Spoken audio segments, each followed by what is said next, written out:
네, 안녕하세요. 유앤리 퍼블리싱의 윤민입니다. 오늘은 2017년 2월 22일 수요일입니다. 오늘 에피소드 시작하도록 하겠습니다. 네, 오늘은 신약 성경의 해석 섹션 네 번째 시간이 되겠습니다. 저희가 지난 시간에는 그 아기 예수가 태어난 그 마구간이 이제 동굴의 형태로 되어 있었다. 그리고 이제 이 고대 전통에서 이 동굴이 무엇을 상징하는지, 이 동굴의 심볼리즘에 대해서 이제 다방면으로 이제 살펴봤고요. 오늘도 이제 계속해서 그 이야기를 이어나갈 텐데, 오늘은 이제 동굴보다는 그 마구간이라는 개념, 그것이 상징하는 바가 무엇이냐, 그런 곳에다가 이제 초점을 맞춰서 한번 진행을 해보도록 하겠습니다. 이 마구간이라는 것은 말 그대로 가축이 그곳에 와가지고 그 염을 통해서 이렇게 사료를 먹는 곳, 그런 곳이잖아요. 그리고 바로 그런 곳에서 아기 예수가 태어났다라는 거죠. 자, 이것이 무엇을 상징하는지, 그곳에서 진리가 태어났다라는 거예요. 그리고 이제 동물들은 그곳에 와서 이제 자기 사료를 먹는 거고, 그게 무슨 의미인지를 한번 살펴보는 시간을 갖도록 하겠습니다. 네, 그러면 한번 본문을 읽어보겠습니다. The infant Jesus was born in a manger, surrounded by animals. 자, 다들 아시다시피 우리가 지금까지 이제 수많은 이제 이미지를 통해서도 보았듯이 아기 예수는 많은 동물들이 지켜보는 가운데, 그렇죠? 동물들에게 이렇게 둘러싸인 상태에서, 물론 이제 사람도 있지만 마구간에서 태어났다라는 거예요. These animals merely represent the animal world or the material universe, wherein most mortals dwell in the state of dumb-driven cattle. 자, 이 동물들이 그 마구간에 있었던 예수의 탄생을 지켜본 그 동물들이 상징하는 바, 그 여러 가지 해석이 있는데, 이제 그중 그 하나는 무엇이냐면, 자, 이 두 번째 블랙 포인트 나왔습니다. 가축처럼 아무 생각 없이 살아가는 동물적인 인간들, 그 동물적인 인간들로 가득한 물질 세상을 상징하는 것이다 라는 거예요.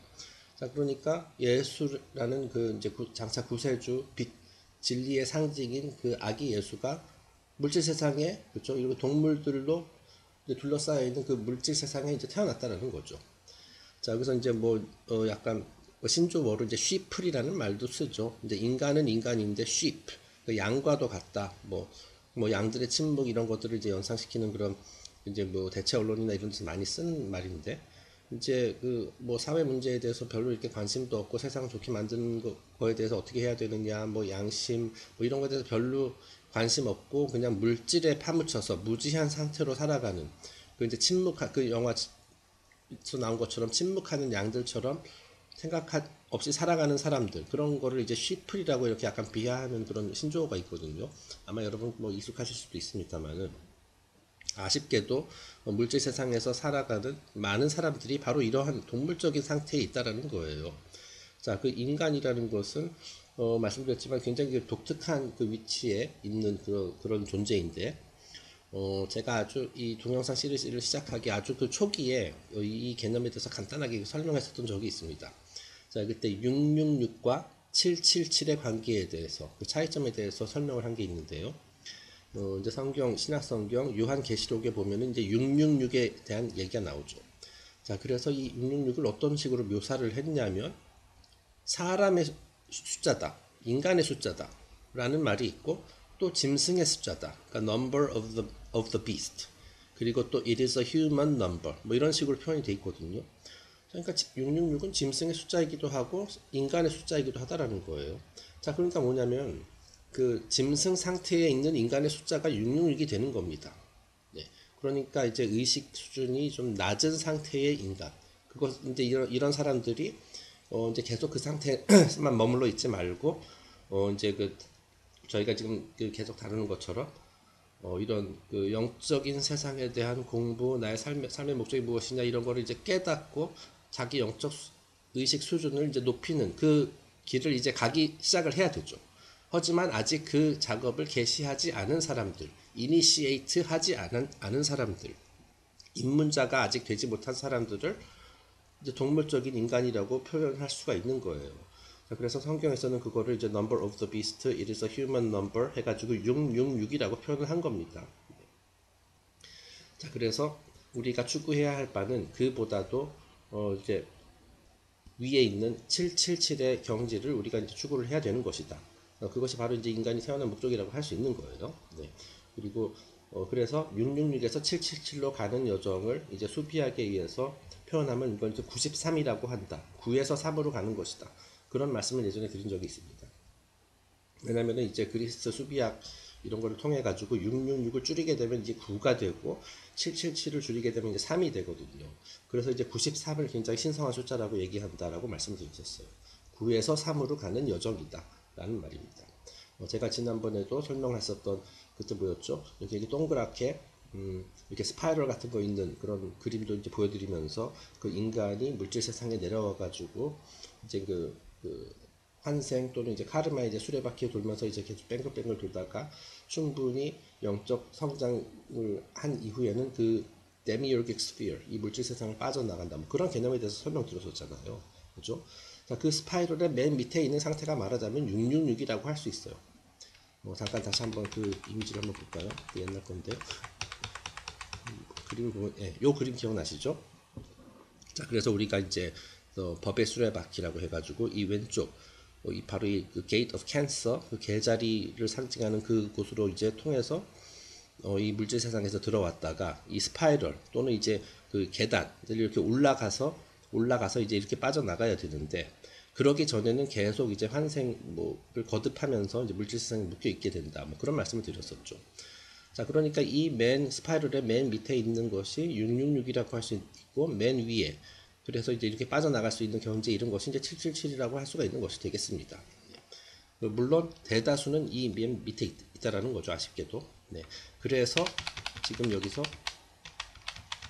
마구간에 그 예수가 태어난 시점에 이제 동물들이 이렇게 몰려들었다. 그 동물들이 이제 바로 다수의 인류를 상징하고 있다. 뭐 그렇게 이제 지금 설명을 하고 있는 겁니다. 네, 그래서 dumb driven cattle, dumb 이것은 이제 그 무지하다, 뭐 그런 뭐 바보라는 뜻도 있고 그 무지하다라는 뜻이고요. 대부분의 사람들이 그리고 driven cattle, 그 drive 하는 것이 아니라 driven. 네, 그러니까 이제 남이 시키는 대로 이렇게 뭐 치이면서 내 뭔가 주체적으로 주관적으로 내 삶을 이렇게 이끈다기보다도 남에게 그렇죠. 가축은 그 목동이 이제 가축을 치잖아요, 그죠? 네, 목동이 그 이제 또는 목장주의 의지대로 이렇게 따라오기만 하잖아요. 이 가축이라는 것은 그 주권이 없다는 뜻이죠. 네, 주권이 없는 상태. 그런 상태가 바로 이제 666에 해당된다라는 거예요. 그러니까 그냥 먹는 데만 관심이 있죠. 쉽게 얘기해서. 그러니까 이제 마곡간에 와가지고 뭐 이제 여물통이나 사료만 먹고 뭐 이렇다는 얘기입니다. 자, 그래서 그것이 이제 그 마곡간이 의미하는 하나의 그 해석이에요. There may be another link in this part of the story. 하지만 또 하나의 해석이 있을 수 있다.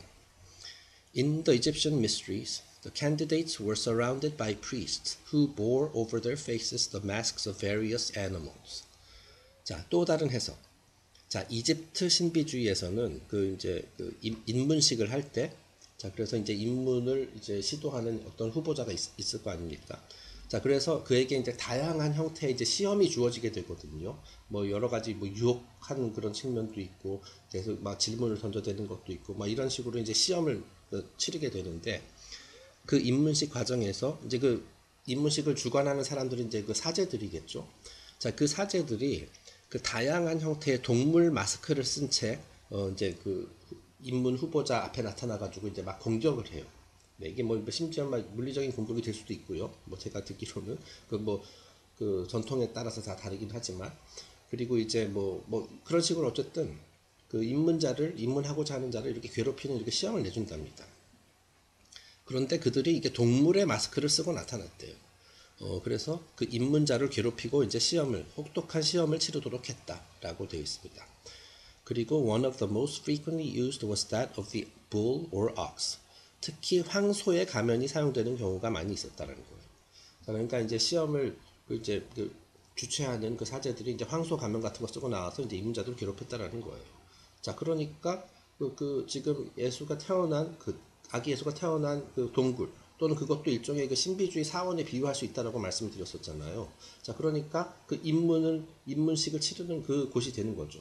자, 그러니까 이제 동물들이 이제 몰려들어가지고 이제 시험을 한다. 뭐 그런 관점에서 해석할 수도 있다라는 겁니다. 그 새로운 입문하고자 하는 자를 이렇게 이제 동물들이 와서 이렇게 시험을 내린다. 뭐 이렇게 볼 수 있는 거죠. 자, 그런데 왜 그럼 하필이면 그 동물의 마스크를 쓰고 나타났느냐? 자, 그것도 다 상징적인 의미가 있습니다. These masked priests represented the temptations of the animal world with which the neophyte is repeatedly tested. 자, 이렇게 뭐 황소와 같은 이런 동물 가면을 착용한 사제들은 그 사제들이 무엇을 상징했냐면 동물 왕국, 다시 말해 물질 세상의 유혹을 상징하는 거예요. 자, 그리고 초보자는 그 입문을 하고자 하는 초보자는 입문 과정 중에서 반복적으로 이 유혹을 이겨내는 시험을 통과해야만 했다라는 겁니다. 자, 그러니까 지금 아기 예수가 태어났는데 지금 아기잖아요. 아직은 아기야. 갓난 아기란 말이죠. 자, 그러니까 이거를 입문하고자 하는 사람의 비유를 하자면은 그 초보자에 해당이 되는 거예요. 그러니까 아기 태양인 거죠. 아직은 힘이 없어요. 네. 하지만 그때부터 이제 혹독한 시험을 받나 보죠. 네. 그래가지고 이제 그런 유혹들을 다 이겨내서 그 이제 그 태양의 여정, 1년을 주기로 하는 그 태양의 여정에 또 비유할 수가 있는 겁니다. 그러니까 지금 크리스마스 때 태어났잖아요. 그죠? 태양이 그때 태어났다라고 보는 거잖아요.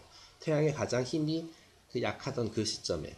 그 시점부터 이제 물질 세상에 이제 압박이 이제 아기 예수에게 이렇게 가해진다. 뭐 이런 식으로 볼 수도 있다라는 겁니다. 그래서 그거를 다 이제 그 아기 태양이 그걸 다 이겨내고 나중에 이제 성인 태양이 되어가지고 이제 뭐 이제 활동을 하는 거죠. 네, 그래서 어쨌든 이 동물은 결국 물질 세상, 물질 세상에 그리고 특히 유혹을 상징한다라고 되어 있습니다. 그러니까 이 사제들이 계속 유혹을 하는 거예요. 그 입문식을 정상적으로 통과하지 못하도록, 샛길로 빠지도록 계속 이렇게 유혹을 한다라고 해요.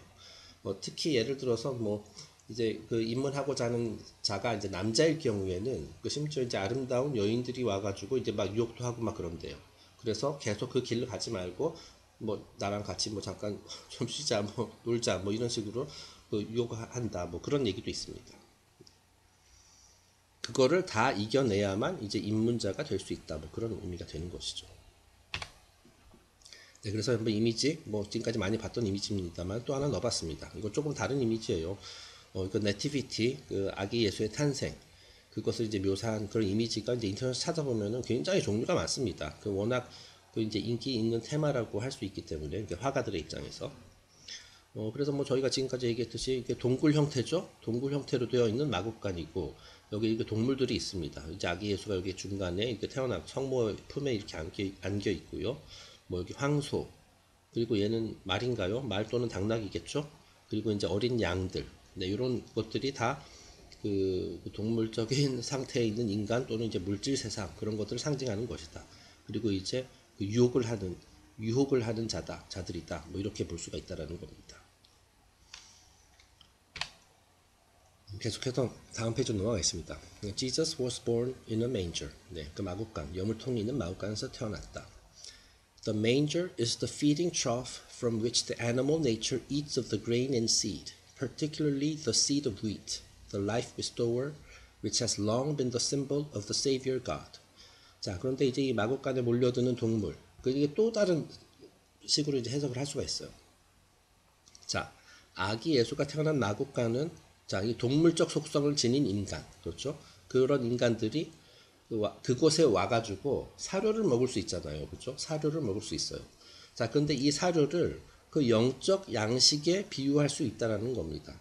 자, 그러니까 지금은 동물 상태에 있지만은 그 동물 상태에 있는 사람들도 이런 입문 과정을 통해서 내가 이런 이제 영적으로 성장해야겠다는 그런 의지를 가지고 이런 신비주의 사원이나 이런 쪽으로 이제 가서 내가 이제 공부를 하겠다, 앞으로 뭐 실천하는 삶을 살겠다 이렇게 결심을 하고 그곳으로 오게 되면 그 뭐 예를 들어서 학교든 사원이든 간에 말이죠. 거기에서 영적 양식을 먹음으로써 영적으로 이제 성장을 할 수가 있다라는 뜻이에요.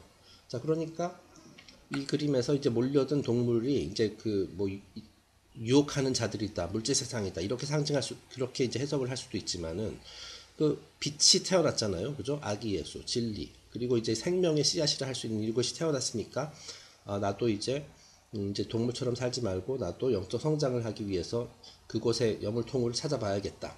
그곳에 있는 영적 양식을 나도 섭취를 해야 되겠다. 그러기 위해서 몰려온 동물들을 상징할 수도 있다라는 얘기가 되는 겁니다. 네, 그러니까 영적 양식이 담겨 있는 여물통이다. 그 말 맞는 말이죠, 그죠? 네, 그 심볼리즘 관점에서 봤을 때. 특히 그리고 이제 뭐 기독교보다도 훨씬 이전부터 이 밀알이라는 것, 밀알. 이제 밀알이 이제 뭐 제가 잘은 모르겠습니다만은 이제 가축을 먹이는 이제 사료로 많이 사용이 되나 봐요. 네. 이 밀알이라는 것이 그 생명을 부여하는 그런 씨앗으로 이제 그 여겨졌다라는 거예요. 그 심볼리즘. 그래서 이제 밀알 하면은 그것은 바로 생명의 씨앗이다. 그걸 먹으면은 이제 뭐 성경에도 그런 구절이 있잖아요.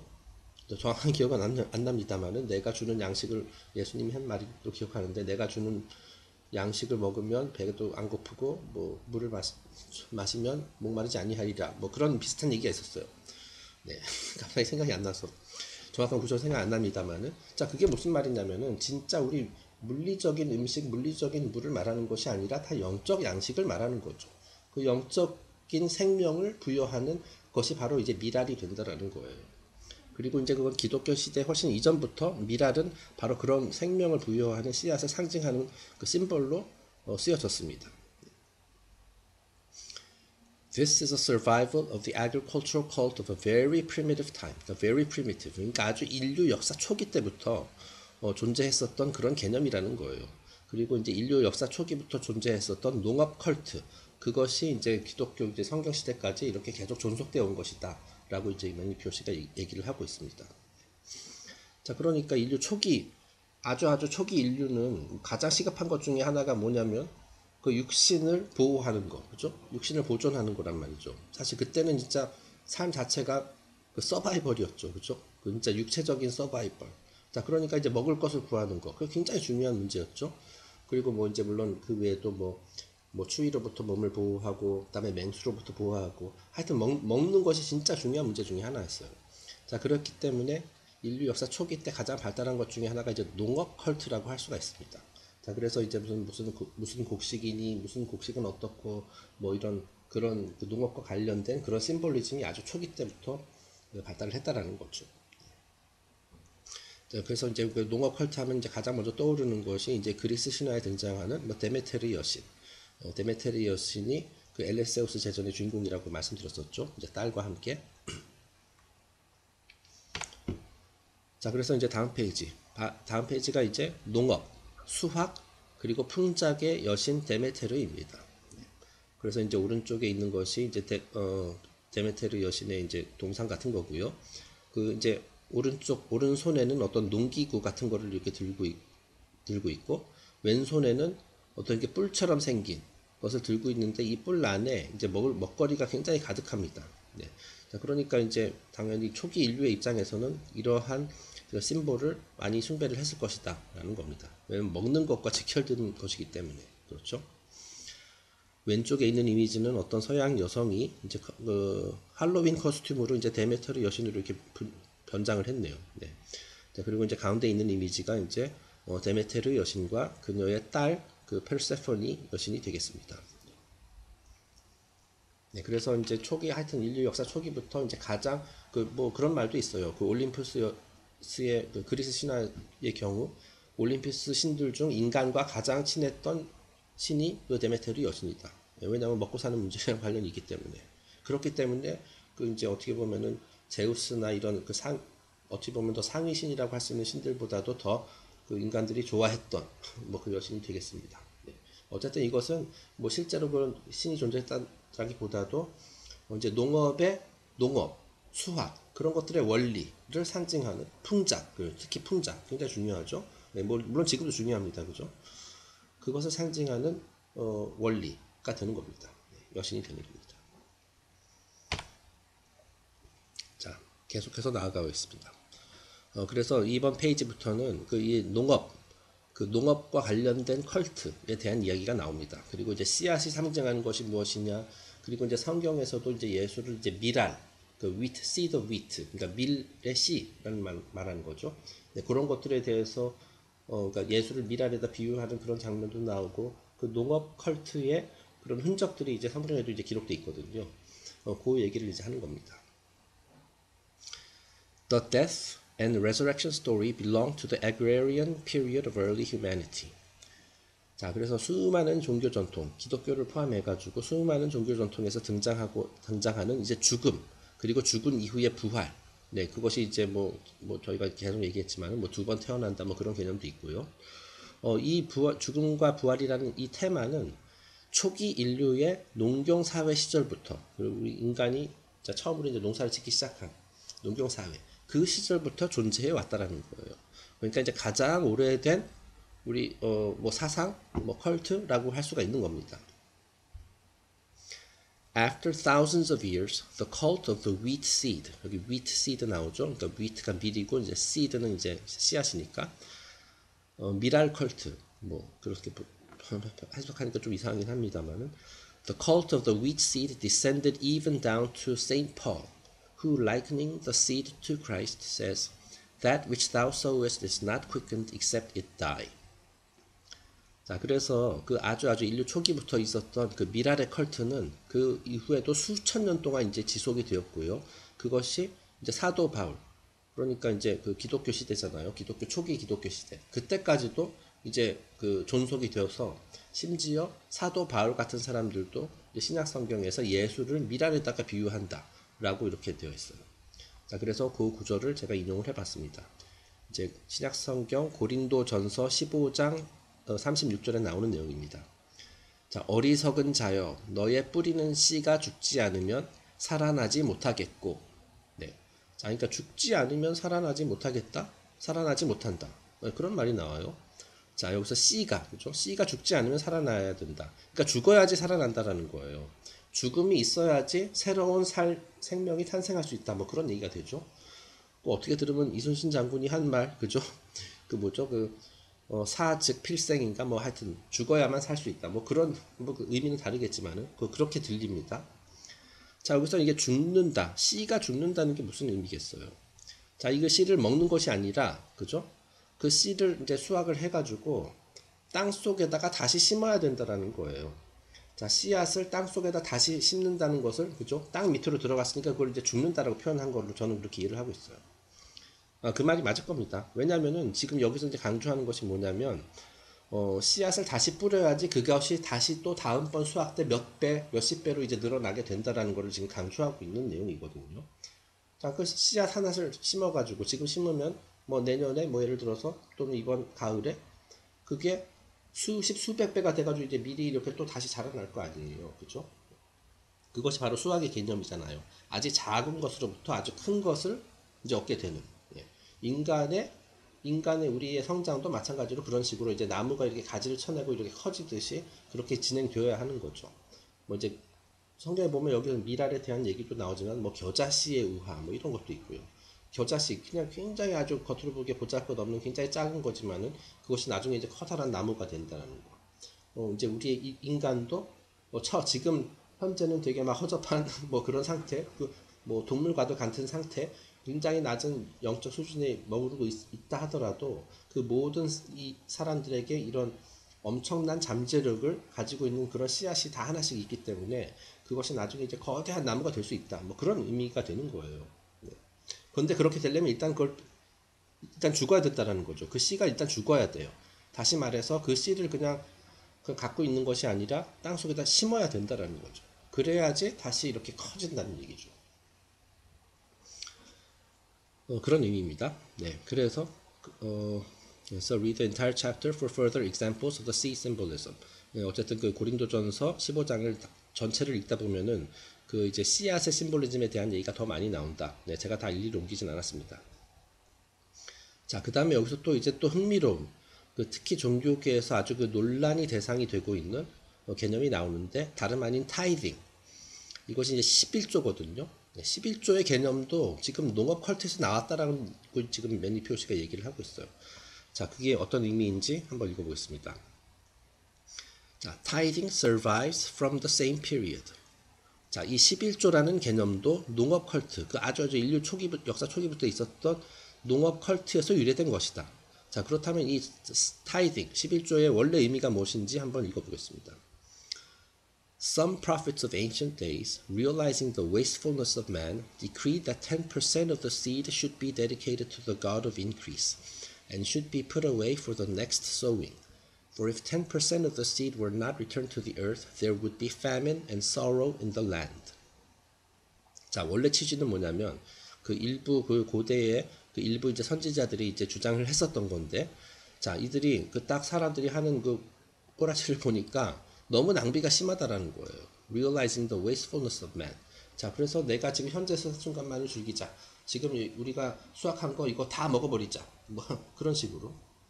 자, 그래서 그렇게 되면은 뭐 현재는 좋을지 몰라도 미래에는 문제가 생길 수 있다. 자, 이런 거를 이제 그 인지를 하고 그들이 이제 주장한 게 뭐냐면은 이번에 수확한 곡식 있잖아요. 그죠? 미랄도 이제 수확을 했을 거 아니에요. 이거 미랄도 이거 뭐 먹나 보죠? 뭐 잘 모르겠습니다. 그건 잘 모르겠습니다만은 그거를 다 먹어 치우지 말고 10%는 따로 남겨뒀다가 따로 그러니까 다 먹지 말고 이제 말하자면 저축과 비슷한 개념이에요.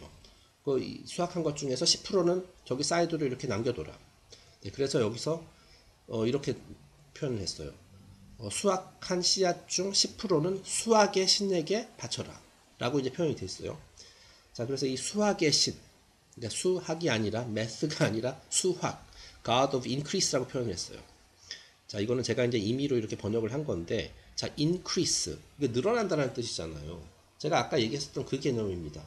하나의 씨앗을 심었을 때 이것이 이제 수십, 수백 배로 이제 늘어나는 것. 그러니까 이제 늘어난 거잖아요.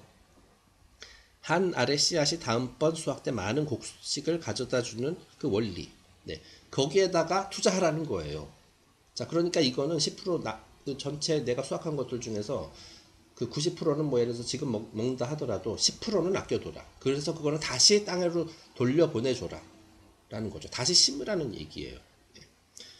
그것을 이제 수학의 신에게 바친다라고 이제 표현을 한 거고, 그 수학의 신에게 바침으로써 아껴두었다가 다음에 또 뿌려라. 다음에 이제 씨 뿌리는 계절이 올 때 그때 뿌리라는 얘기죠. 그러니까 일종의 재투자 뭐 그런 개념이 되는 겁니다. 저축을 해놨다가 다시 재투자해라. 왜냐? 그 씨앗의 10%를 땅에 돌려주지 않으면 다시 말해서 올해 수확한 것을 올해 다 먹어치워버리게 되면은 그 내년에는 이제 기아가 세상을 덮치게 되기 때문이라는 거예요. 자, 그러니까 지극히 상식적인 얘기죠. 그렇죠? 네.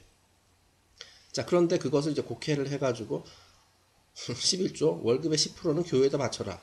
그러니까 이렇게 된 거예요.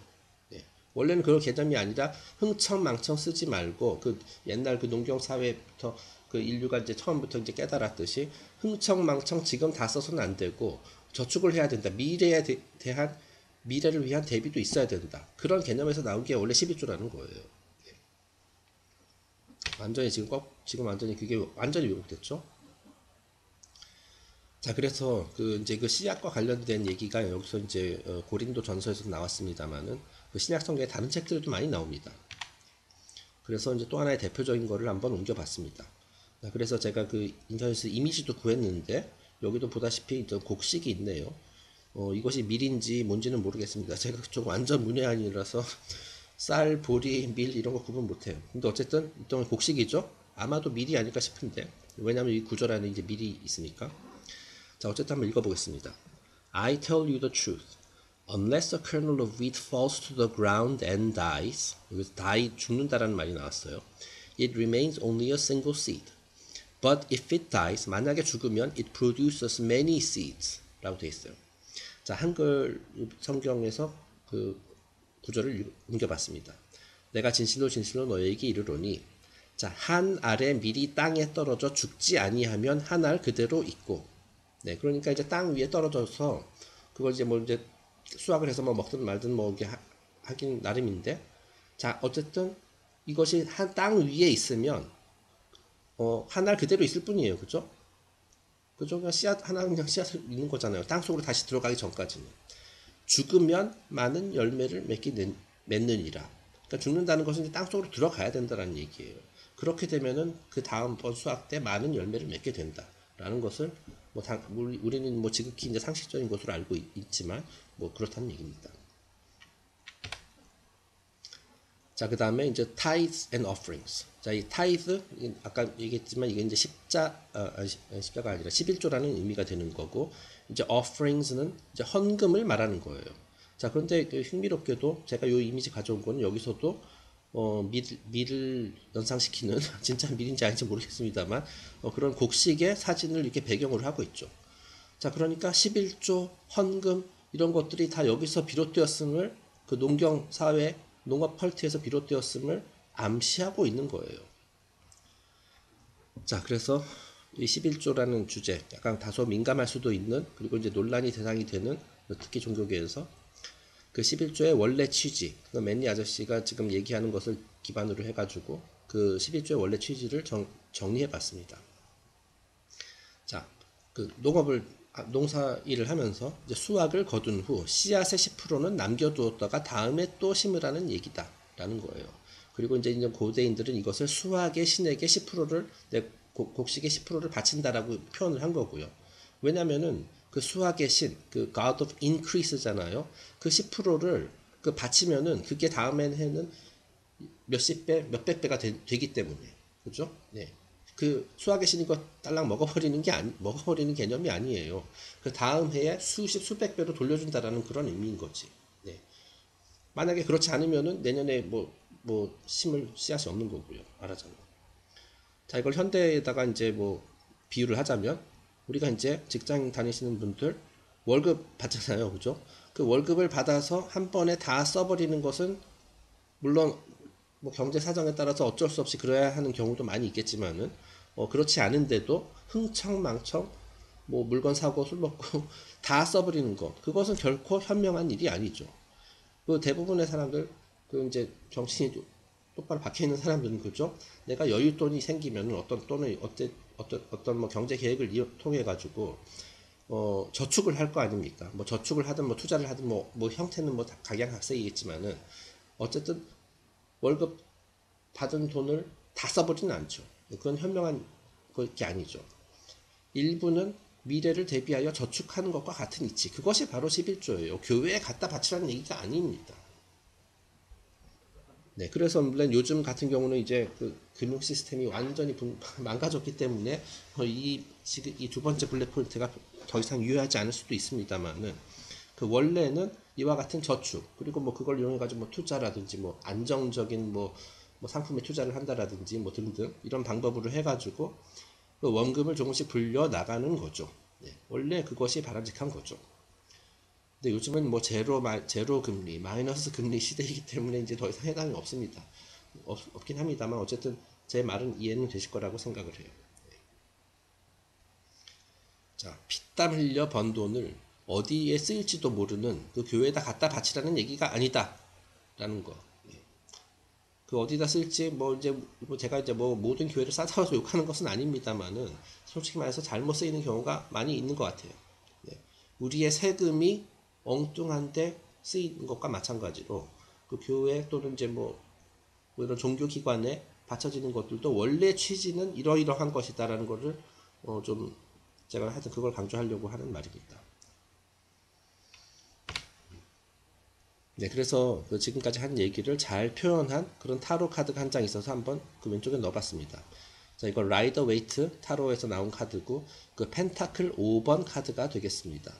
자, 그래서 지금 보면은 이제 그림을 한번 보시죠. 이렇게 이제 눈발이 막 내리고 있어요. 그러니까 이제 춥고 배고픈 그런 시절임을 암시하고 있죠. 자, 그래서 요 이제 이렇게 네모나게 생긴 거는 이제 교회입니다. 교회의 스테인드 글라스 창입니다. 네, 이런 거 뭐 굉장히 뭐 부의 상징이라고 할 수 있는 그런 심볼이죠. 자, 그래서 이제 뭐 교회는 이렇게 배부르다는 얘기예요. 쉽게 얘기해서. 자, 하지만 막상 그 교회 바로 밖에서는 이렇게 병들고 가난한 자들이 이제 추위에 떨고 있는데, 그죠? 교회는 삐까번쩍하고 휘황찬란하고 그러한 현실을 잘 표현하고 있는 그림이라고 볼 수 있습니다. 네, 그 오른쪽에 이제 제가 쓴 겁니다, 그냥. 요즘 유행하는 그런 표현을 좀 빌어서 자, 밖에서는 그 그림에서 보다시피 춥고 헐벗은 불우이웃들이 고통에 신음하고 있는데 그런 불우이웃이 굉장히 많을 거 아니에요, 그죠? 지금도 그렇고 휘황찬란한 성전이나 신축하라고 월급의 10%를 교회에다 갖다 바쳤나? 아, 자괴감 들고 괴로워. 그런 겁니다. 네. 이 11조의 개념이 잘못 적용되고 있기 때문에 이런 현상이 일어나는 것이다 라고 이제 이렇게 설명할 수도 있을 것 같아요. 네, 그래서 이제 오늘 진도는 여기까지 나가겠습니다. 이제 오늘 다루게 된 이야기가 이제 마국간이 상징하는 그 마국간의 이제 동물들이 그 사료를 먹으러 오는 곳이다. 그 연물통에서 동물들이 먹는 이제 동물적 레벨에 있는 그 인간들이 먹게 되는 그 사료는 영적 양식이다. 다들 이제 그런 영적 양식을 먹음으로써 이제 우리가 영적으로 뭐 정신적으로 이제 성장하게 되는 것이다. 뭐 그런 것을 이제 상징할 수가 있는 거고요. 자, 그리고 또한 이 마국간은 뭡니까? 그 여신의 배잖아요. 그죠? 자궁이잖아요. 그죠? 그 신비주의 학교 또는 사원이잖아요. 자, 그런 곳에 이제 접근을 함으로써 그런 지식, 지혜에 접근을 함으로써 그것이 이제 그 동물들이 먹을 수 있는 양식이 되는 것이다라는 거죠. 자, 그렇게 함으로써 이제 동물 상태를 점차적으로 벗어나고 이제 그 인간의 잠재력, 포텐셜을 10분 발휘하는 그런 여정을 시작할 수 있다. 뭐 그런 얘기가 되는 것이고요. 그 다음에 이제 죽는다 그리고 다시 부활한다의 개념, 이것의 유래를 아주 오래 거슬러 올라가 보면은 초기 인류의 그 농업 컬트, 농경 사회에서 시작된 그 이야기로 이제 거슬러 올라갈 수 있다. 그래서 성경에서도 그 씨앗과 관련된 심볼리즘이 이제 자주 등장한다. 뭐 그런 말씀을 드렸습니다. 그리고 이제 마지막에 이제 현실적인 얘기로 이제 11조에 대한 얘기도 실제 이 본문에서 나왔기 때문에 이제 언급을 했고요. 네, 그러면은 이제 오늘 진도는 여기까지 나가고 다음 시간에는 이제 베들레헴, 다음 시간부터 이제 굉장히 추상적인 얘기가 나와서 저도 심적으로 약간 부담이 되는데요. 이제 베들레헴의 별. 자, 예수 그리스도 아기가 이제 그 마구간에서 이제 태어나던 시점에 이제 베들레헴의 이제 별이라는 것이 이제 떴다라고 하죠. 그래서 이 동방 박사들은 점성학자들입니다만 이들이 그 하늘을 보고 아주 예사롭지 않은 그런 기운을 느껴서 그 별을 따라 가지고 그 아기 예수가 탄생한 그곳으로 왔다라고 하죠. 선물을 들고. 자, 그래서 이 별이 상징하는 것이 무엇이냐? 그 얘기를 다음 시간부터 한번 진행하도록 하겠습니다. 여기서부터 이제 좀 뭐 여러 가지 어려운 얘기도 나오고 뭐 영지주의에 대한 교리도 이제 직접적으로 이제 관련이 있기 때문에 그 부분도 좀 자세히 파헤쳐보는 그런 시간을 갖도록 하겠습니다. 네, 그러면 오늘은 여기서 마치겠습니다. 다음에 또 뵙겠습니다. 감사합니다.